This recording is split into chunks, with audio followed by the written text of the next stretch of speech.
Morning Show. It's a pleasure to be here with you once again this morning. And of course, it's a lovely day. Rockus, Anchor, and of course, Mark Anthony. And we're going to make the switch right now because there's so many promoters right now who are going through what we could call a shift. And some of them have, I mean, there's no party, there's no, well, we're not talking about the zesters, those who are having the private zesters. Making a general shift from parties to pastries. And this is something that has shocked Trinidad and Tobago because we have some of the promoters who are with us on the line. We have Mr. Arvinder Rampasad, and he's the director of Winer Boy Entertainment, and Brandon Koo, the director of Island Crashers, and they have really been making a big splash over in Tobago when it comes to big parties and big events. So we have them on the line right now. We want to chat with them this morning. You know, guys, welcome to the program, the Now Morning Show. Thank you. Good morning, everyone. No, Arvinder, you know, you've made a big switch, and of course, the wonderful presentation, persons behind the scenes who know you, the public, the general partying public who know you also, this new endeavor that you have embarked on. You know, tell us about it. Basically, we all know that events were basically shut down still. I was analyzing like the environment, and I feel like I needed to be part of the essential business service, and an opportunity presented itself, and I literally grabbed at it and went forward with it. And now we have Sugar Mama Bakery in Gamaza. You know, how much thought, you know, because this is, I'm sure a lot of people would have said to you, they really didn't see this coming.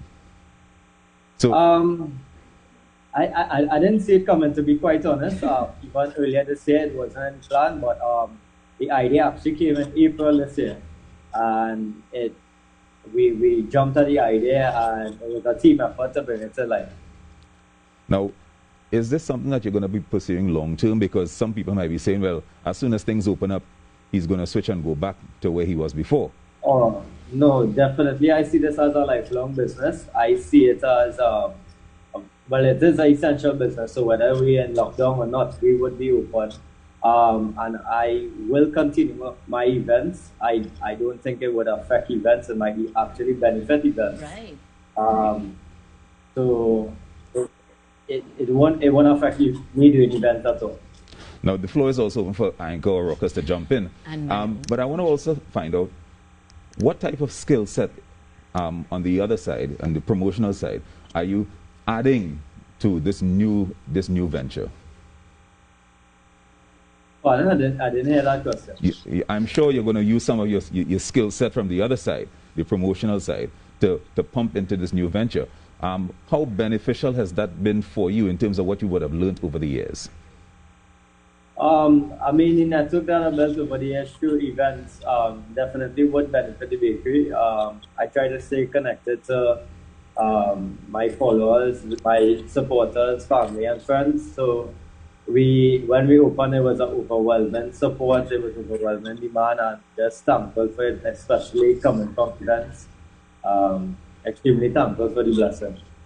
Nice. Now, Arvinder switched from doing parties to doing pastries, basically, right? You know, open a bakery and whatnot. But Mr. Brandon Koo, on the other hand, went from being party promoter, now we're doing virtual events, now you're doing music distribution and production, as well as printing services. Brandon, tell us about that transition for you guys. Well, I mean, Island Crashers has 4 directors, and each director has gone in a new direction during the pandemic. So I could probably start by talking about Jared Major Penny.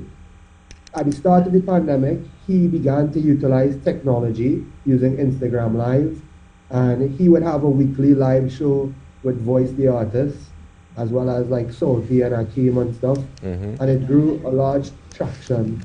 I mean, they were able to keep thousands of people across the country entertained across the world. Pandemic. Across the world, actually, not just the country. Across the world, you know. And if you have looked at the media lately, they've actually grown into an international concert tour. Yeah. And they've been touring the United States right now. And Jared Penny is actually the stage and road manager. So what he's done is he's actually seek global markets now to push the culture too. Okay. With respect to the music distribution, that's another director of Island Crashers, Kai West. he's always been passionate about the music, and again, he's utilizing technology to work with the artists for the digital distribution of music, as well as the project management for the production and the studio time.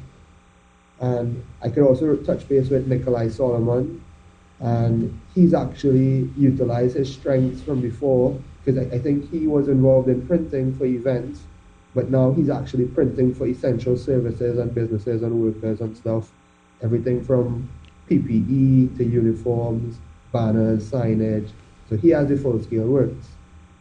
So you're basically saying, Brandon, that everybody has found a way to be able to pivot inside this pandemic to make sure that you could keep earning and find a different direction and still do the things that you love to do. That's correct. So what happened is that people have had to adapt it. Yeah. It's not the easiest process, but they have identified their strengths. Some people have actually gone out of their comfort zone, willing to learn something new. On our Juve Jumbies team, we've had people who have gone back to school to further their tertiary education. Nice. We've had people who have gone into the corporate world, working with some of the larger companies in Trinidad, applying some of the same skill sets they would have had in the event industry in the corporate world today. Tell me, what are some of those skill sets that you could apply across the board? You know, you learn things doing a particular thing, right? So you learn things doing events, doing parties or shows or whatever the case is. What do you take from that to apply in the corporate world? Well, then I could probably share the same opinion that a large part of events is marketing and sales. I mean, if you don't sell your events, you know, you're not going to have patrons coming to it as well.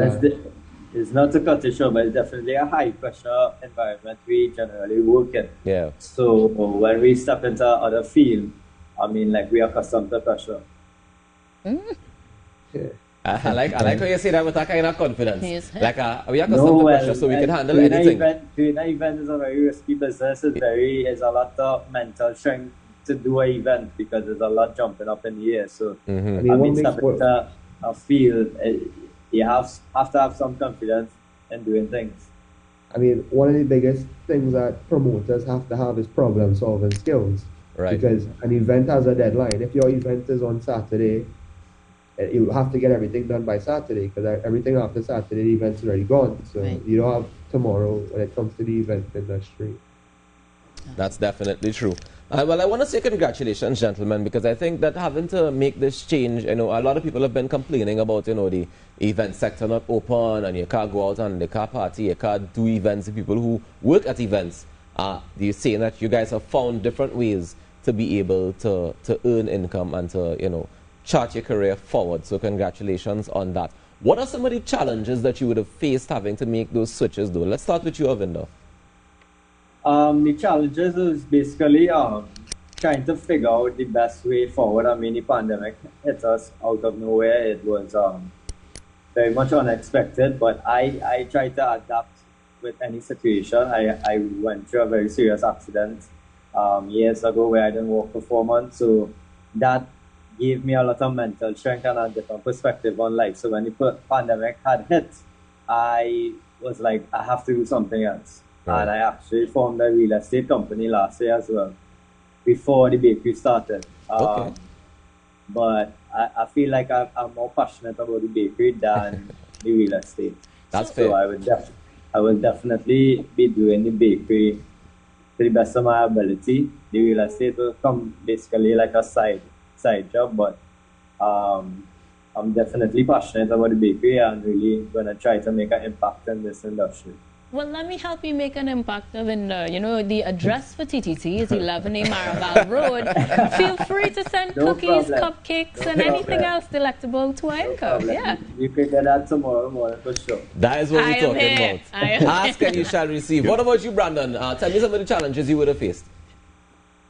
I would think some of the challenges that I would have faced is probably just, you know, really stepping out of your comfort zone and, you know, trying to find something that is essential, that wasn't like overly saturated already, you know, because everybody's using the word pivot and they expect you to just move from one industry to the other overnight. But this is something that it will take time and it will take a lot of thought and effort and resources, you know. So I think what really is one of the biggest pros of doing events is you build a network. Yeah. And it allows you to communicate with people and bounce ideas off of them, and we could actually then begin to partner and try and open something new. I mean, we've seen in the event industry, some of the biggest people in the industry have had to pivot. I mean, if you want to use Johnny Q Sound Company as an example, they've now created a hardware and a pet store. Yeah. I mean, even if you look at like Air Committee and Strictly Effects, they have just opened Fifth Street Market during the pandemic, and they've now started providing people with groceries and food and fresh produce, So everybody's finding their own path and making their own way. Well, gentlemen, congratulations, and I wanna thank you so much for joining us this morning and sharing how you've been able to get your opportunities inside this pandemic. Thank you for having us. No problem. Take care. Enjoy your day. We'll look out for that cake. We can offer the cake, Avinder. All right, bro. Avinder Rampasad, Director of Wine Boy Entertainment and Sugar Mama's Bakery. And of course, we were also chatting there with Brandon Koo, who's one of the directors for Island Crashers. We're going to take a quick break and come back with more inside the Now Morning Show. Mark Anthony is here. Ianka is here. My name is Rokas. Please stay tuned.